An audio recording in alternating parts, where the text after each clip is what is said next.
Hello everyone, welcome back to another 1v1 Warhammer battle here. We have the Beastmen versus the Greenskins in this matchup. For my army, we have a total of 4 Ungor Spears, 2 on this flank, 2 on that flank. The middle is being taken up by 2 Bestigors and the renowned Bestigors, the Korax Man-Rippers.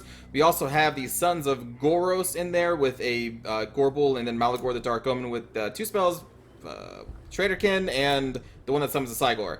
Over here we also have the Butchers of Kalkengard, then we have 2 Razorgore herds, 1 on this flank, 1 on that flank, and then 2 Chaos Puppies, 1 over here, and 1 over there as well. For the Greenskins, they have a main line of Orc Boys. On the flank they have an Orc Biggin each. Over here we have 3 Goblin Archers. Their middle is being supported by 2 Black Orcs. Then off to the side we have a Squig Herd, 2 Orc Boar Biggins, and then a leader of the Orc Warboss and an Orc Shaman with a lot of spells, actually. All of the spells. That's a lot of spells. Let us press play.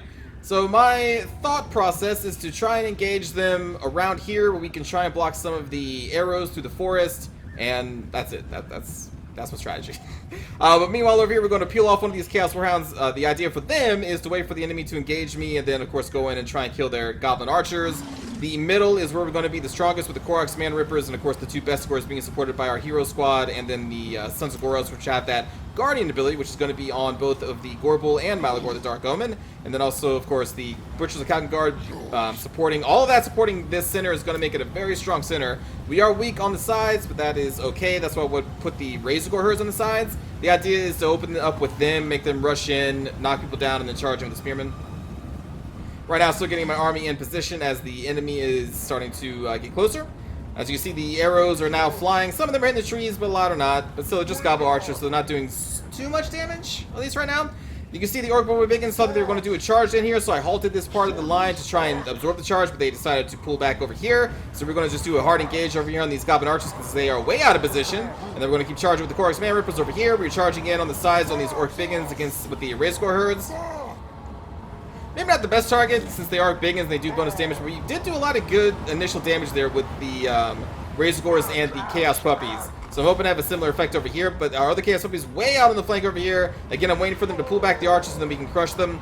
And in the main line, we are already routing this Goblin Archer, and then our Bestigors, the Korax Man-Rippers, are going to be really outshining these Orc Boys, especially since they're packed up by so much death right here. Getting the Malagor the Dark Omen over here, and soon we will summon a Cygor on these Black Orcs. So you already see that we did a lot of good damage to the Orc Boar Biggins here. And I think the other one is pull back over here. Right here, I'm going to try and do cycle charges on these Orc Biggins in hopes that we can do a lot of good damage. They're dropping a Foot of Gork here, but I think they misclicked because it's not going to hit anything. Well, I guess it's some of my Spearmen. Meanwhile, on the flank here, we're having 1 Ungor Spearman hold. We're going to do a rear charge with these Razorgore herds on these Black Orcs that went to the flank. At some point, I put these Spearmen up here. Anyway, we have routed off the rest of the boys in the middle because there's just so much to take, and now the Orc Biggins try to do a charge, but this is a lot of damage for the Orc Boar Biggins to take. Meanwhile, back here, our Chaos Puppies are on the Archers over here. These Chaos Puppies are over here trying to get on these Orc Boar Biggins to stop them, and now we're going to rout them and stay on them, nipping at their heels. The only thing holding right now is going to be this flank because it's a Black Orc and an Orc Biggin against my Razorgore, which is fine. Because we have crushed their middle.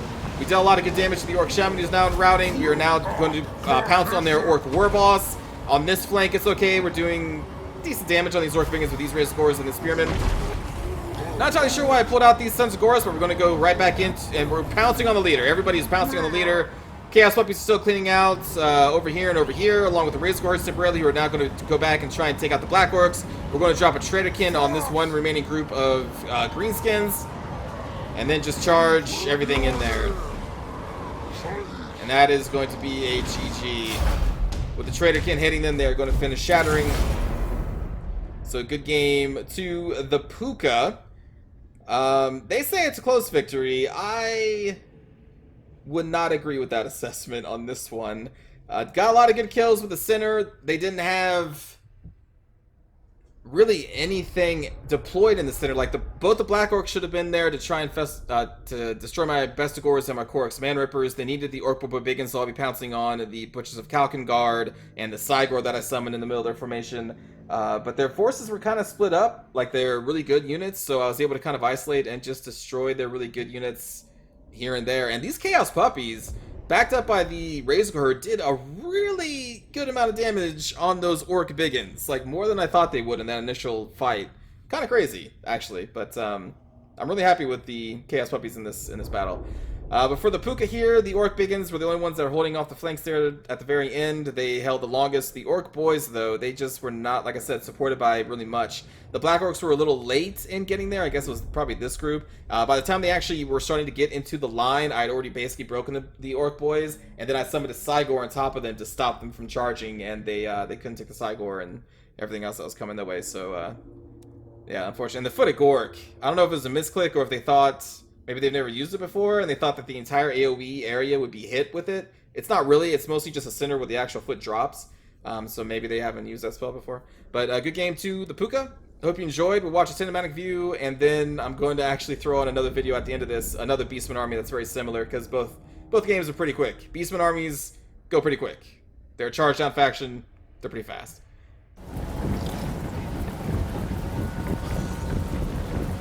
I thought for a brief moment here to pull back to this forest edge and draw the enemy even further over here to make it easier for my Chaos Warhounds to get the Goblin Archers later, but then I was like, nah, let's just go. But briefly, I almost thought about pulling back.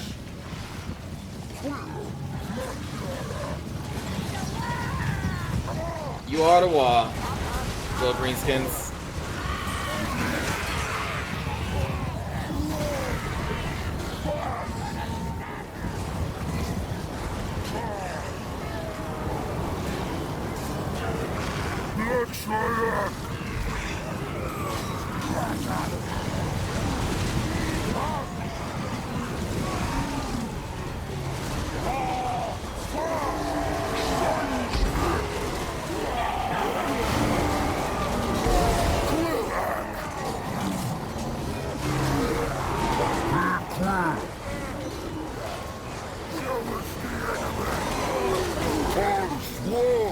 I guess the Black Orcs did make it to me before I got the Cygor out.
And here comes everybody else.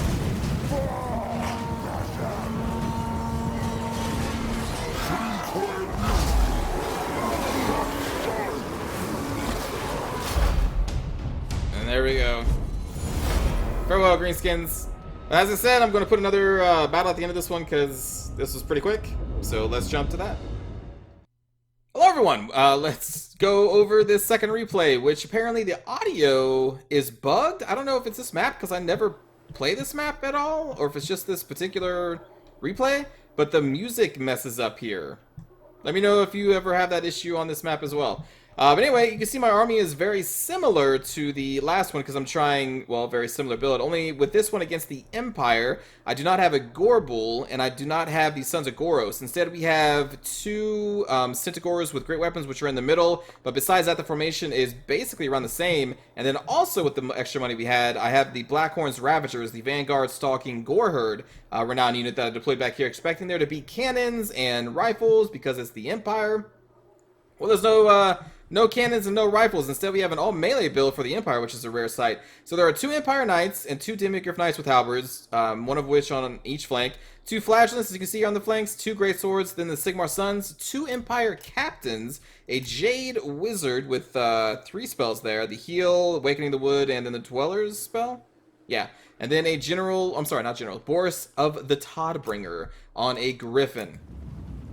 So no cannons whatsoever, and I'm like, well, shit, you know? Because I brought these people to kill gunners and cannons, and there are none to kill. And instead we have a very aggressive Empire army, which is going to charge me.